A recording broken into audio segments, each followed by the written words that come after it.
விட்டுட்டு யானை பக்கம் கூட்டிட்டு வந்துடலாம்ல. கூட்டிட்டு வந்துட வேண்டாமா? அம்மா பண்ணனால இங்க ஊத்தி வரணும். கொஞ்ச நாள் வச்சு கூட்டிட்டு வந்துடலாமா? சரி யானை பாப்பா இருக்கட்டும்ல.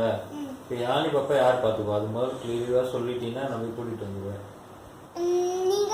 நான் ஆஃபீஸ் போயிடுவேன். பாப்பாவுக்கு தான் உடம்பு சரியில்லை. இருந்தாலும் கொஞ்சம் அங்கே வீட்டாக தான் இருக்காங்க. என்ன பண்ண நீ பார்த்துக்குவீங்களா பாப்பாவை? சரி பசி எடுத்து பால் கடிச்சுன்னா என்ன பண்ணுவ? நீ கொடுத்துவீல்ல பார்த்துக்குவீல்ல? அது சுச்சு போச்சுன்னா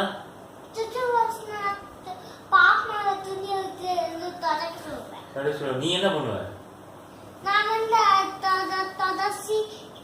தண்ணி போட்டு குடிப்பேன். தண்ணி போட்டு நானே வந்து தடசி வீடு சுவா. ஓகே ஆயி போச்சுன்னா என்ன பண்ணுவ? ஆயி போச்சுன்னா பாப்பா ஆயி போச்சு அப்படின்னு சொல்லி பாப்பா வந்து அள்ளிடுவாங்களா? சரி சாப்பாடு யாரை ஊட்டுறது? சாப்பாடு பாப்பாக்கு அங்க விட்டுட்டாங்க. ஏன் சாப்பாடு சாப்பிடுமே பாப்பா? அது சின்ன உன்னை விட உனக்கே அம்மா தான் ஊட்டுறாங்க. அதோட ஒரு சின்ன பாப்பா